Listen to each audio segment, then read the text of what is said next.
বলতে পারো বাবা মায়ের বিরুদ্ধে গিয়ে এই কথাগুলো বলবো, কমেন্টগুলো আমি পড়বো। তো আমার দাদার বিয়েতে আমাকে ডাকেনি কেন? হ্যাঁ মানে আগে বলে দিয়েছি, তো আমার খুব খারাপ লাগলো যখন শুনলাম যে ও বিয়ে করে ফেলেছে। এরপরেও কি তুমি তোমার বাবা মায়ের সাথে সম্পর্ক রাখবে? কি ঘটছে না ঘটছে সেটা আমার জানার কথা নয়। যদি কোনো ওকেশনে আমাকে না ডাকে সেটা তাদের ব্যাপার। তোমার বাবা মায়ের সাথে তোমার সম্পর্ক ভালো নেই, আমার বৌদি খারাপ, আমার বৌদির সাথে আমার সম্পর্ক ভালো নেই, আমার দাদার মাথাটা চিবিয়ে খাচ্ছে। কথা বলতে স্বপ্ন ছিল যে আমার দাদার বিয়ে হবে। আমি যাদেরকে জিজ্ঞেস করেছি তারা এখন বললো যে হ্যাঁ এটা এই ব্যাপারটা সত্যি। আমরা গেছিলাম, ভোজ খেয়ে এলাম, ভালো করেছিল, রিসেপশন ভালো। আমি যখন চলে এসলাম আমার বাবা মা প্রায় 18 দিন আমি মানে মিসিং ছিলাম। আমার মেয়েটা নেই পৃথিবীতে, আমার নাতিটা হয়তো আর পৃথিবীতে নেই, এইটা ভেবেছিল। তো hello everyone, welcome back to my channel. তো আজকে তোমাদের অনেক 7-8 দিন ধরে আজকে সোশ্যাল মিডিয়াতে মানে আমার কমেন্ট বক্সে অনেক ঝড় উঠে গেছে। ঝড় উঠে গেছে বলতে কিছু কমেন্ট এসছে আমার দাদার বিয়ে নিয়ে বা আমার বাবা মায়ের নিয়ে।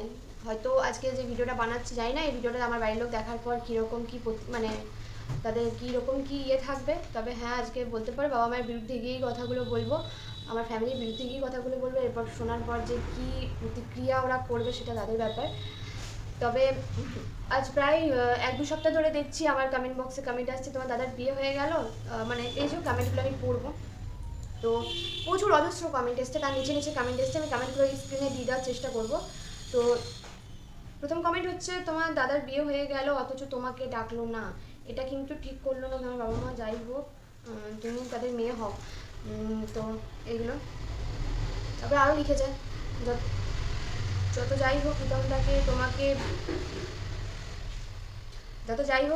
প্রীতমদাকে ডাকা দরকার ছিল, হ্যান ত্যান এসব লিখেছে অনেকে। তারপর কি এরপরও কি তুমি তোমার বাবা মায়ের সাথে সম্পর্ক রাখবে, হ্যান ত্যান অনেক মানে অনেক কমেন্ট প্রচুর কমেন্ট। তার নিচে নিচে অনেক কমেন্ট করেছে।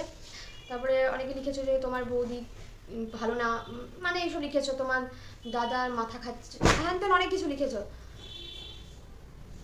তোমার বাবা মা দাদা জীবনটা নরক করে দেবে, হ্যান ত্যান অনেক কিছু লিখেছো। যাই হোক এবার এই কোশ্চেনগুলোর উপর উত্তর দেবো। যে দেখো ফার্স্ট অফ অল আমি আমার ফ্যামিলি থেকে অনেকটা দূরে আছি। আমার বাড়ি হচ্ছে দুর্গাপুর, আগে এটা জেনে নাও, আমার বাড়ি হচ্ছে দুর্গাপুর, আমি দুর্গাপুরের মেয়ে, ঠিক আছে? আমি ছোটোর থেকে দুর্গাপুরে মানুষ হয়েছি। আর আমি এই হালিকাল মানে 5 মাস হলো আমি শিলিগুড়িতে আছি, ঠিক আছে, জেনে নিয়েছো। আর আমি কলকাতাতে মাঝে 4 মাস বলছি 7-8টা বছর আমি কলকাতাতে ছিলাম, ঠিক আছে, সেটাও বলে দিচ্ছি। তো আমি অ্যাকচুয়ালি জন্মগতভাবে দুর্গাপুরের মেয়ে। তো দুর্গাপুর থেকে আমি শিলিগুড়ি অনেকটা ডিস্টেন্স, সেটাও জানো। তো আমি শিলিগুড়িতে আছি। এবার ওখানে কি ঘটছে না ঘটছে সেটা আমার জানার কথা নয়, আমাকে কেউ যদি বলে তখন আমি জানতে পারবো। তো তোমাদের কমেন্ট বক্স থেকে মানে কমেন্ট থেকে জানতে পারলাম যে নাকি আমার দাদার বিয়ে হয়ে গেছে। খুব ভালো কথা, বিয়ে করলে খুব ভালো কথা। দেখো আমি যখন বিয়ে করেছিলাম তখন কি আমি আমার বাবা মাকে জানিয়ে করেছিলাম? করিনি, তাই না? তো আমি যখন বিয়ে করেছিলাম প্রীতমকে, আমি যখন বেরিয়ে চলে এসেছিলাম তখন আমি সম্পূর্ণ নিজের ডিসিশনে বেরিয়ে এসেছিলাম। তখন কিন্তু আমি আমার বাবা মাকে জিজ্ঞেস করতে যাইনি বা আমি আমার দাদাকেও জিজ্ঞেস করতে যাইনি, হ্যাঁ রে আমি বেরিয়ে চলে যাচ্ছি এরকম। তো এরকম তো কিছু জিজ্ঞেস করি। তাহলে আজকে যদি ওদের কোনো বিয়ে হয় বা কিছু কিছু করে তাহলে সেটা ওদের ডিসিশন। আর কোনো ওকেশনে ডাকবে কি ডাকবে না সেটা তাদের পুরোপুরি তাদের ব্যাপার। তো আমার দাদার বিয়েতে আমাকে ডাকেনি কেন, হ্যান কেন, অনেক কিছু রেজিস্ট্রি হয়ে গেল, ডাকলো না কেন? তাহলে কি তোমার বাবা মায়ের সাথে তোমার সম্পর্ক ভালো নেই এই কথাটা তো কখনো আসেনি। প্রথম কথা, ভালো নেই এই কথাটা কখনো আসেনি। আমি একটা কথা আগেও বলেছি, এখনও বলেছি, আমি আমার বাবা মাকে যথেষ্ট ভালোবাসি আর সারা জীবন ভালোবেসে যাব। ভালোবাসাটা কোনোদিনও কমতি হবে না, ঠিক আছে? কারণ আমার বাবা মা যেমন সবার বাবা মা খুব কষ্ট করে তার সন্তানকে মানুষ করে, আমার বাবা মা যথারীতি কষ্ট করেছে। আজকে যেই স্ট্রাগলটা আমি করছি আমার ছেলেকে মানুষ করার জন্য, সেই স্ট্রাগলটা কিন্তু আমার বাবা মা করেছে আমাকে আমার দাদাকে মানুষ করার জন্য। তো সেই দিক থেকে আমি একটা খুব বাজেভাবে কষ্ট তাদেরকে দিয়েছি, এটা আমি মানি কিন্তু, ঠিক আছে? হয়তো আমার বলে করা উচিত ছিল বিয়েটা বা বলে বেরোনো উচিত ছিল, কিন্তু বিশ্বাস করে সেই সময়টা তেমন ছিল না যে আমি বলে বেরোবো। হয়তো সেই কারণে ওরা রেগে আছে আমার উপর, সেই কারণে রাগ করে যদি কোনো ওকেশনে আমাকে না ডাকে সেটা তাদের ব্যাপার। কিন্তু এখানে আমি বুঝতে পারছি না এরা এত কমেন্ট করে আমার বাবা মাকে নিয়ে কেন খারাপ কথা বলেছে। যে ছি তোমার বাবা মা তোমাকে ভালোবাসে না, তোমরা এইটুকু ব্যাপার নিয়ে কী করে বুঝে গেলে আমাকে ভালোবাসে না? দাদার বিয়েটাতে আমি আসছি তারপরে, ঠিক আছে? দাদার বিয়েতে কেন ডাকেনি, কী কারণে ডাকেনি, আমার বৌদি খারাপ, আমার বৌদির সাথে আমার সম্পর্ক ভালো নেই, ঠিক আছে, অনেকে অনেক কিছু লিখেছো। আমার বৌদি আমার দাদার মাথাটা চিবিয়ে খাচ্ছে বা আমার বাবা মাকে মানে বাবা মায়ের জীবনটা নরক করে দেবে, এগুলো আমি পরে আসছি কথাগুলোতে। কমেন্ট করেছো, সব কমেন্ট কিন্তু আমি পাশে দিয়ে দেবো। তবে হ্যাঁ আমি নাম মেনশন করবো না, কারণ এর আগে একটা এই কমেন্ট নিয়ে বিশাল যে একটা বড় ইস্যু ঝামেলা হয়েছিল, আমি চাইছি না। তো তো তাকে আমি প্রপারলি এই ভিডিওটা বানিয়ে জাস্ট দেখার পর ব্লগও মেরে দেবো, কারণ ব্লগ করে দিলে শেয়ার কোনোদিন আমার ভিডিও দেখতেও পাবে না বা কমেন্ট করতে পারবে না, এরকম একটা ব্যাপার হয়। তো এবার তোমাদেরকে এই কমেন্টগুলো যখন আসলো না, সত্যি মানে কী বলো দেখি, আমারও ছোটোর থেকে সব বোনদের যেমন স্বপ্ন থাকে, তেমন আমারও সত্যি কথা বলতে স্বপ্ন ছিল যে আমার দাদার বিয়ে হবে। আমি ছোটো থেকে সব বোনদেরই দেখবে একটা স্বপ্ন থাকে, আর আমার ছোটো থেকে একটা স্বপ্ন আছে আমার দাদার বিয়ে হবে যখন আমি ডালা মাথায় নেবো। আমাদের একটা নিয়ম আছে যে ডালা মাথায় নেওয়ার একটা ব্যাপার থাকে। তো ওটা না সব আমাদের দিদিদের মানে মোটামুটি ভাই দাদা সবই আছে, তো সবাই সবটা নিয়ে নিয়েছে, শুধু আমি এখনো বাকি আছি বোনদের মধ্যে বা দিদিদের মধ্যে। তো আমি ভেবেছি আমার দাদার বিয়ের সময় এটা আমি করবো, আমার দাদার বিয়ের সময় লেহেঙ্গা পরবো। আমার মানে আমি মাকে সবসময় বলতাম আমার দাদার বিয়ে নিয়ে একটা স্বপ্ন আছে, আমার দাদার যেমন আমার বিয়ে নিয়ে একটা স্বপ্ন ছিল, তেমন আমার দাদার বিয়ে নিয়ে বিশাল বড় একটা স্বপ্ন আছে। প্রীতম আসছে, তো এই জিনিসটা আমার আছে। আজকে প্রীতম বয়সেনি, তার কারণ এই টপিকটা পুরোটাই আমার ফ্যামিলি ম্যাটার নিয়ে, ওই কারণেও বয়সেনি। তো এই কারণেই আমি মানে আগে বলেছি, তো আমার খুব খারাপ লাগলো যখন শুনলাম যে ও বিয়ে করে ফেলেছে।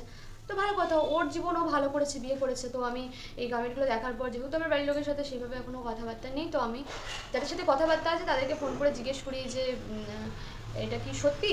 কারণ আমার দুঃখ নেই, বিয়ে করে যদি আমাকে নাও ডেকে থাকে তো আমার কোনো কষ্ট নেই। তো যাদেরকে জিজ্ঞেস করেছি তারা এখন বললো যে হ্যাঁ এটা এই ব্যাপারটা সত্যি, আমরা গেছিলাম, ভোজ খেলাম, ভালো করেছিল, রিসেপশন ভালো, পার্টি ফ্যান ট্যান এসব বললো। এবার তাদেরকে বললি, আমি যখন প্রীতমের সাথে নতুন করে স্টার্ট করি তার কিছু মাস আগে কিন্তু আমার মানে কী বলতো, এই যে দাদার বিয়ে নিয়ে একটু বা বিয়ের টপিক নিয়ে কথাবার্তা চলছিল যে হ্যাঁ এবার চলো ওর সেটিং হওয়ার একটা দরকার আছে, ওটা কাজ করছে, ওর একটা ওষুধের দোকান আছে তোমরা জানো বিধাননগরে, ফার্স্ট ফার্মেসি বলে। তো যারা বিধাননগরের সাইডে থাকো তারা নিতে পারো ওষুধের দোকান থেকে, আমি ফ্রিতে প্রমোট করে দিলাম, ঠিক আছে, টাকা নিলাম না, যাই হোক।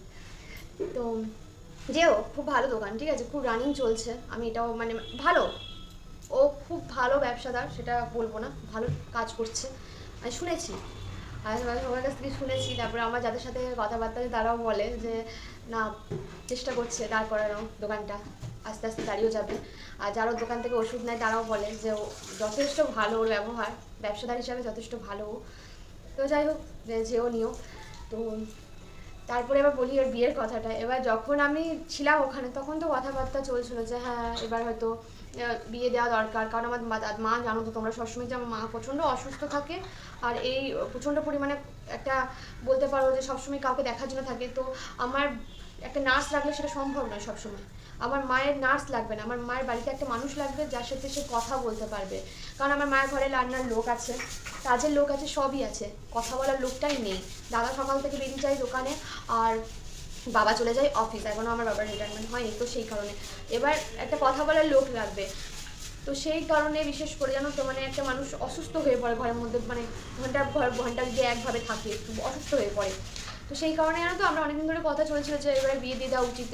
এবার দেখো যখন যার সময় হবে তখন তো তার বিয়ে হবে, এইগুলো তো কারোর হাতে নেই, ডিভোর্স, বিয়ে, মৃত্যু, জন্ম, এইগুলো কারোর হাতে নেই, এইগুলো যখন যার ভাগ্যে আছে তখন সেটা হবে, এটা আমার হাতেও নেই তোমার হাতেও নেই। তো এবার এই নিয়ে কথা চলছিল।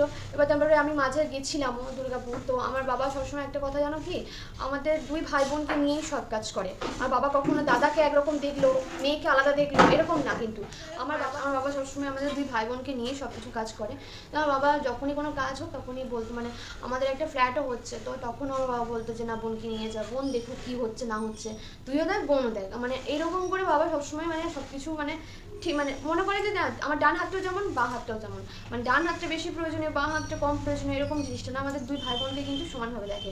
কিন্তু অনেক বাবা মা কিন্তু সেটা করে না, আমি আগেও বলেছি অনেক বাবা মা কিন্তু করে না, দুই সন্তানকে দুই রকম চোখে দেখে। কিন্তু আমার বাবার মানে যেটা থট যে না ছেলেকে মেয়েকে দুজনকে একসাথে নিয়েই করবো যা করবো। তো দাদার বিয়ের জন্য ওকে যেমন আমার বিয়ের সময় যেমন দাদাকে পুরোপুরি ইনভলভ করে দিয়েছিল যে তুই দেখ, তো সেরকম আমাকে ওর বিয়ের সময় পুরোপুরি মানে না তুই বল কী করলে কোনটা করলে কী ঠিক হবে না করলে ঠিক হবে, এগুলো মানে পরে।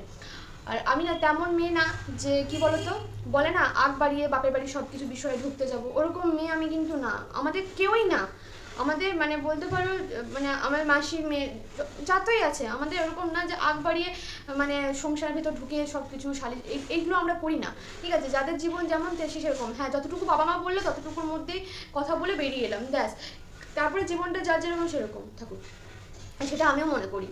তো ভালো কথা, তো আমি এই জিনিসগুলো যেহেতু চলছিল আমি মতো সত্যি বিয়ে হয়তো হয়ে গেছে, হয়তো বাবা মা রেগে আছে ওই কারণে বলেনি, হয়তো আমরা লিখে যে প্রীতম দাকে তো বলা উচিত ছিল, ছিল। হ্যাঁ অবভিয়াসলি প্রীতম দাকে না বললে কি আমি সেখানে যাবো? প্রীতম দার আগে সম্মানটা আগে, ঠিক আছে? আমার কাছে এখন সব থেকে বড় কথা হচ্ছে প্রীতমকে যদি যেখানে রেসপেক্ট করবে, যে রেসপেক্ট করবে তার সাথে আমি আছি ভাই, তার আদারওয়াইজ আমি নেই, সে যত বড়ই মহান ব্যক্তি হোক না কেন। এইটা হচ্ছে ব্যাপার। তো আমি তারপরে যাই হোক আমার যারা চেনা জানা আছে তাদেরকে ফোন করে জিজ্ঞেস করি যে এরটা কি মানে শুনছি সেটা কি সত্যি, মানে তারপরে হাসছে তারা। তো তখন আমি বুঝতে পারলাম যে না, মানে ও বিয়ে করেনি, ঠিক আছে? প্রথমে হাসছিল যে হ্যাঁ খেয়ে টেয়ে এলাম, তারপরে ব্যাপারটা বুঝতে পারলাম যে না বিয়ে টিয়ে হয়নি। তো যাই হোক আমাকে শুধু একটা কথাই ওরা বললো যে তোর কি মনে হয়, তো বাবা মা তোকে কোনোদিন মানছি রেগে আছে, রাগ অভিমান করে আছে, তা বলে কি এত বড় একটা যদি কোনোদিন হয়, তো দাদার বিয়ে হয় বা কিছু হয়, তোকে একবারের জন্য জানাবে না? হ্যাঁ তো বাবা মা জানাবে না? এটা আমাকে শুধু বলে। আমার তো সে তো বটে, অবশ্যই হয়তো সেই জায়গায় আমি যাব কি যাব না সেটা পরের কথা, কিন্তু অবশ্যই আমাকে একবার জানাবে, অবশ্যই জানাবে। কেননা আমি যখন চলে এসেছিলাম আমার বাবা মা প্রায় 18 দিন আমি মানে মিসিং ছিলাম, 18টা দিন মিসিং ছিলাম, পুলিশ মানে বলতে পারো। তো আমার বাবার চোখের ঘুম উড়ে গেছিলো, খাওয়া উড়ে গেছিলো, সব কিছু উড়ে গেছিলো, একদম মানে সেই ট্রমা হয় না, ট্রমার মধ্যে চলে গেছিলো। যেই মানুষটা কোনোদিনও আজ পর্যন্ত এতদিন ডিউটি করছে, অফ দেয়নি, সেই মানুষটা ডিউটি অফ দিয়ে ঘরে বসেছিল যে হয়তো আমার মেয়েটা নেই পৃথিবীতে, আমার নাতিটা হয়তো আর পৃথিবীতে নেই, এইটা ভেবেছিল। তো যখন আমি জানালাম বাড়িতে যে আমি ঠিক আছি, তো তোমরা ভাবতে পারবে না যে ওই যে ভেতর থেকে একটা ইয়ে বেরোয় না, কষ্ট ফুটে, সেইটা আমি দেখেছিলাম ফোনের মধ্যে। তো সেখান থেকে আমি অন্তত তোমাদের একটা কথা বলি, আজকে কোনো ওকেশন হোক বা না হোক, যাই হোক, আমি যাবো কি যাবো না সেটা এখন পরের ব্যাপার। প্রীতমকেও আমার ফ্যামিলি মেনে নেবে কি নেবে না সেটা এখন অনেক পরের ব্যাপার আসছে, কিন্তু এইটুকু জানি যে কোনোদিনও যদি আমার দাদার বিয়ে হয় অবভিয়াসলি আমি জানবো, ঠিক জানতে পারবো। আর আমাকে বাইরের লোকের কাছ থেকে এটা জানতে হবে না, আমাকে আমার বাড়ির লোকই জানাবে। হয়তো আমি যেতে পারবো কি পারবো না আমি বলতে পারছি না। দেখো কারোর বাবা মা মেনে নিচ্ছে না বলে যে আমার বাবা মা কোনোদিন মেনে নেবে না, এটা কিন্তু একদমই না, ঠিক আছে? আর কেউ কারোর বাবা মার কাছে যাচ্ছে না বলে ওই সিচুয়েশনটা একদম আলাদা, আর আমার বাবা মায়ের সাথে আমার সিচুয়েশনটা পুরোটা আলাদা। আমি আগেই বলে দিচ্ছি, আমার বাবা মায়ের কিন্তু আমার বাবা মা আমাকে চেনে, মোট কথা আমাকে চেনে, বাইরে কাউকে চিনতে চায় না আমার বাবা মা। আর বাকি যারা ঝামেলা করে তারা বাকিদেরকে চেনে, তার নিজের ছেলেকে মেয়েকে এগুলোকে চেনে না। তো অতএব আমি কারোর সাথে কারো তুলনা করছি না, আমার বাবা মা আমাকে চেনে যে তার মেয়ে কেন করেছে, কী কারণে করেছে, কোন বিপদে পড়ে করেছে, কী করেছে সেটা জানে, যথেষ্ট জানে। তো এবার বলি বৌদির ব্যাপারটাই, তোমরা আসছো বৌদি খারাপ বৌদি খারাপ। এবার তোমাদেরকে একটা কথা বলি, যেই ছেলেটার এখনো বিয়েই হলো না তার বউ কী করে ঠিক হয়ে গেল? আমার দাদার এখনো বিয়েই হলো না, তাহলে আমার বৌদিটা কোথার থেকে এলো? আমাকে বাবা বিয়েটা তো হতে দাও, তবে তো বৌদিটা হবে, তাই না? যতক্ষণ বিয়ে না হচ্ছে বৌদি কি করে হয়ে যাচ্ছে আমি সত্যি বুঝতে পারছি না। এখনো পর্যন্ত না রেজিস্ট্রি হয়েছে, না এঙ্গেজমেন্ট হয়েছে, কিচ্ছু এ টু জেড কিচ্ছু হয়নি, তাহলে বৌদিটা আসছে কোথার থেকে? আর বেফালতু পরের কারণ, মানে আমি জানি না তোমরা কাকে নিয়ে বলছো সেটাও আমি বুঝতে পারছি না, কোন পার্টিকুলার মানুষকে মানে টার্গেট করে বলছো আমি সত্যি বুঝতে পারছি না। কারণ আমার যতগুলো বৌদি আছে, মানে দাদা মামা তো হোক, মাস্তো তো হোক, যত বৌদি আছে সবাই কিন্তু যথেষ্ট ভালো, সবার সাথে কিন্তু আমার খুব ভালো সম্পর্ক। আর সবাই কিন্তু আমার সাথে কোনোদিন আজ পর্যন্ত কারোর সাথে আমার কিন্তু কাটাকাটি মনোমালিন্য এই জিনিসগুলো কারোর সাথে হয়নি। আমি যখন যেতাম তারা খুব ভালোভাবে আমার সাথে মিশতো, আমিও কিন্তু খুব ভালোভাবে মিশতাম, আমি কিন্তু তেমনই ননদ, আর তারাও কিন্তু এমনই বৌদি। তো তোমরা কোন বৌদি নিয়ে কথা বলছো আমি জানি না, আমার এখন পর্যন্ত এমন কোনো বৌদি নেই যারা জীবনটা নরক করে দেওয়ার মতো, ঠিক আছে? এবার এখনো পর্যন্ত আমার দাদার বিয়েই হলো না, তাহলে তোমরা কোন হিসাবে আমার বৌদি বলছো কাউকে আমি বুঝতে পারছি না, এক। আর দ্বিতীয় কথা হচ্ছে কে কেমন সেটা আমি কি করে জানবো? প্রীতম কেমন সেটা আমি জানবো, আমার বাবা মা কেমন সেটা আমি জানবো, আমার দাদা কেমন আমি সেটা জানবো, কারণ আমি ছোটো থেকে তাদের সাথে মানুষ হয়েছি, জানি। যাকে আমি পার্সোনালি ভেতর থেকে চিনলাম না, জানলাম না, তার ব্যাপারে আমি কি করে বলবো? আর তোমরা কেন আমার কমেন্ট বক্সে এসে সেগুলো লিখছো আমি সেটাই বুঝতে পারছি না। তোমাদের যদি ব্যাপারটা বলারই থাকে তাহলে তোমরা পার্সোনালি আমার বাবা মাকে ফোন করে বলো, আমার দাদাকে ফোন করে বলো, যেহেতু তাদেরকে থাকতে হবে, আমাকে তো থাকতে হবে না, তাহলে আমি এটা জেনে কি করব? হ্যাঁ আমার বাবা মায়ের কোনো কালে যদি অসুবিধা হলো সেটা তখন মেয়ে হিসেবে আমার একটা দায়িত্ব, আমার দায়িত্ব সারা জীবন রইল আমার বাবা মায়ের প্রতি, আমি সেটা বার করার চেষ্টা করব। কিন্তু হ্যাঁ একদমই কোনো কারোর ব্যাপার নিয়ে আমাকে একদম বলতে আসো না। আমার বাবা মায়ের আমি একবারও বলেছি, আগেরবারও বলেছি যে আমার বাবা মায়ের নিয়ে যদি কোনো কিছু বলার থাকে আমাকে বলো, বা দাদার নিয়ে কিছু বলা থাকলে, দাদার নিয়েও কিছু বলা থাকলে বলো না, কেননা আমি তোমাদেরকে বলি কারণ বাবা মা একটা টাইমের পর আমার দাদাকে আমাকে নিয়ে কেউ কিছু বললে মানে শুনবে, বল শুনবে না, এটা কিন্তু মানে একটা বিয়ের পর সবারই কিন্তু নিজস্ব একটা জীবন হয়, জীবন আলাদা হয়ে যায়। অনেকে বলছে তোমার দাদার সাথে তোমার সম্পর্কটা আগের মতো কেন নেই, আগে খুব ভালো হবে। সব সময় সবার সাথে সম্পর্ক সবসময় একরকম থাকে না। তোমাদের ভাই দাদাদের মধ্যে দেখবে সম্পর্ক আস্তে আস্তে যত বড় হবে দিন দিন দূরত্বটা বাড়তে শুরু করে, কেননা মাঝখানে অনেক মানুষ চলে আসে। আর এটা প্রকৃতির নিয়ম, এটা একটা টাইমের পর হবেই হবে, চলে আসবেই। মানে সে তুমি যতই আগে ছোটবেলাটা কখনো আমরা ধরে রাখতে পারি না, পুরোনো স্মৃতি নিয়ে বাঁচা যায় না, স্মৃতিগুলোকে স্মৃতির মতো দেখতে হয়, তাই না? তাই ওর জীবন ও বেঁচেছে, আমার জীবন। আজকে যদি ও আমার জীবনে খবরদারি করতে আসছে, সহ্য করবো কি? আমি কখনোই সহ্য করবো না কারোর খবরদারি, কারণ এটা আমার জীবন, আমার আর প্রীতমের জীবন, আমরা বেঁচেছি, আমরা নিজের মতো করে বাঁচবো। তাহলে ওর জীবনে যদি আমি খবরদারি করতে যাই তাহলে ও কেন সহ্য করবে, তাই না? তাই ওর জীবনটা ওর মতো করেই বাঁচতে দেওয়া উচিত। ও যদি কাউকে বলে যে হ্যাঁ আমি একে নিয়ে থাকবো, তাহলে ওকে তার মতোই থাকা উচিত। তুমি আমি কেউ হই তার মাঝখানে ঢোকার? তুমি আমি কেউ হই না মাঝখানে ঢোকার। ইনফ্যাক্ট তোমরা যে আমাকে প্রীতমকে নিয়ে এত কথা বলো, তোমরাও কিন্তু কেউ হও না। তোমরা আমাদের ভিডিও দেখো ঠিক কথা, কিন্তু হ্যাঁ আমাদের একটা ভালো মন্দ দিক দিয়ে বলো সেটাও ঠিক কথা, কিন্তু হ্যাঁ সব কিছু পার্সোনাল ব্যাপারে ঢোকার, সত্যি কথা বলতে যেখানে আমি আমার দাদার বিয়ের ব্যাপারে কোনো কথাই এখানে বলিনি ভিডিওর মধ্যে, সেখানে তোমরা আমার বৌদিকে হ্যানকে ত্যানকে, আমার বৌদিকে আমি এখনো পর্যন্ত নিজেই জানলাম না, কষ্ট কথা আমি নিজেই জানলাম না যে আমার বৌদি কে হবে, এখনো হয়নি। যবে হবে মানে কবে বলে না রাজা রাজ্য পাবে তারপরে রাজা হবে, মানে একটা কথা আছে সেই জিনিসটা তোমরা বলছো। যদির কথা এখন নদীতে রাখো, এখন আমার বৌদিও নেই, কিচ্ছু নেই, আমার দাদা এখন সিঙ্গেলই আছে, মানে আই মিন ওরা কোনো বিয়ে হয়নি, ও যবে বিয়ে হবে তখন দেখা যাবে। খারাপ ভালোটা আমার বাবা মা বুঝবে, ও বুঝবে, আমার তো বোঝার দরকার নেই, আমার নিজস্ব আলাদা সংসার আছে, ও নিজের সংসার করবে। আর রইল সম্পর্কের কথা, তাহলে তোমাদেরকে একটা কথা বলি, আমি আজ প্রায় 5 মাস আমার ফ্যামিলি থেকে দূরে আছি। আমি আমার বাবা মা জানে আমার 1%ও লোভ নেই, সেটা আমার বাবা মা আমার মধ্যে খুব ভালো করে জানে, ঠিক আছে? আমার বাবা মা এটুকুও জানে যে আমি তার মেয়ে শুধুমাত্র একটুখানি ভালোবাসার আকাল, ভালোবাসা মানে একটুখানি পছন্দ করে, তো ওইটুকুনিই থাকতে ভালোবাসি। আমাকে যদি ফোন করে একটুখানি ভালো আছি খারাপ আছি জিজ্ঞেস করে আমি ওটুকুতেই খুশি, আমার সম্পত্তিও লাগবে না, চাকরি না, ঠিক আছে? সেটা জানে, তাই আমার সাথে সম্পর্ক খুব একটা সবার খারাপ হয় না। হ্যাঁ তবে একটা কথা বলি, সম্পর্ক খারাপ হয় না বলে এই না যে আমি মানুষ চিনি না, ঠিক আছে? আমি চিনি, কিন্তু তাদের নাটক অভিনয়গুলো দেখি, এইটুকুই বললাম, ঠিক আছে? শুধুমাত্র নাটক আর অভিনয়গুলো দেখি, বিশেষ করে প্রীতমকে বিয়ে করার পর আরও যেন সবার নাটক অভিনয়গুলো আস্তে আস্তে আরও প্রকাশ পাচ্ছে, এইটুকু শুধু বলতে চাই। এবার পার্টিকুলার নাম নিয়ে তো কারোর বলবো না, বুঝি সবই, কিন্তু কী বলতো আমি কখনো তাদের মনে আঘাত দিয়ে কখনো কোনোদিন কথা বলিও নি আর বলতে চাইও না। অনেকেই আছে বলে মুখের ওপর হুটহাট করে অপমান করে দেয়, বয়সে তোয়াক্কা করে না, কিন্তু না আমি ওটুকু জানি। আর আরেকটা কথা বলে দিই, প্রীতমের ফ্যামিলি নিয়ে অনেক কিছু বোঝো, তো আমি একটা কথা বলি, ঠিক আছে? আমার প্রীতমের ফ্যামিলির সাথে কিন্তু কোনো ইস্যু নেই, এটা তোমাদেরকে জানতে হবে। প্রীতমের ফ্যামিলিকে নিয়ে ফ্যামিলির সাথে কিন্তু আমার কোনো শত্রুতা নেই, হ্যাঁ আমারও নেই, প্রীতমের নেই। প্রীতম কথা বলতে চেয়েছিল, ওর ফ্যামিলির লোক কথা বলবে না, কিছু মানুষ সবার ওদের মাথায় ঢুকিয়ে যে ওর ছেলে ওর টাকার জন্য এসব করছে, তো ওই কারণে ও সরে এসছে, কারণ ও তো টাকার জন্য করেনি, ও জাস্ট চেয়েছিল বাবা মার সাথে কথা বলবে, এটুকুই ব্যাস, আর কিছু না। তো যখন বলতে চায় না জোর করে তো কিছু করানো যায় না, এই কারণে।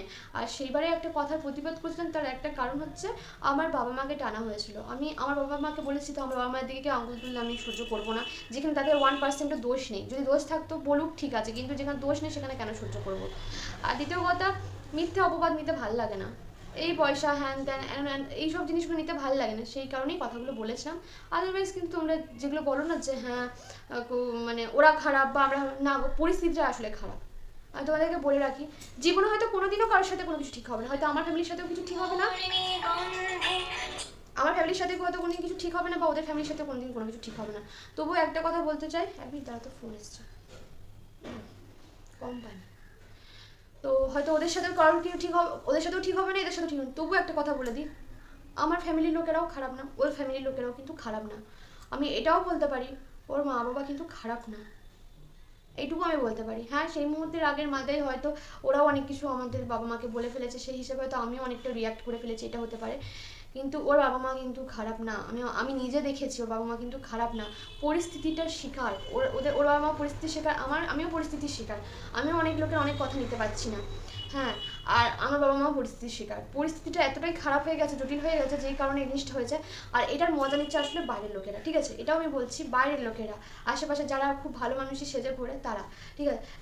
নাহলে কিন্তু ওদের বাড়ির লোকরা, মানে প্রীতমের ফ্যামিলির পুরো ফ্যামিলিটার কথা বলছি, প্রীতমের বা ফ্যামিলি বা ওর যে মায়ের যারা আরও আছে ফ্যামিলি, আমি তো মিশেছি, আমি তো জানি খারাপ না গো, যথেষ্ট ভালো, ঠিক আছে। আমি নিজে মিশেছি এতদিন, আমি জানি না যে কেমন কি। হ্যাঁ হয়তো পরিস্থিতিটা খারাপ হয়ে গেছে, যাই হোক।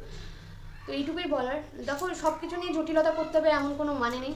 একটুখানি ভেবেচিন্তে কমেন্টগুলো করো। আমার দাদার বিয়ে হয়নি, আর আবারও বলছি আমার বৌদি বৌদি হ্যান বলছে, আমার বৌদি কেউ নেই এখনো পর্যন্ত।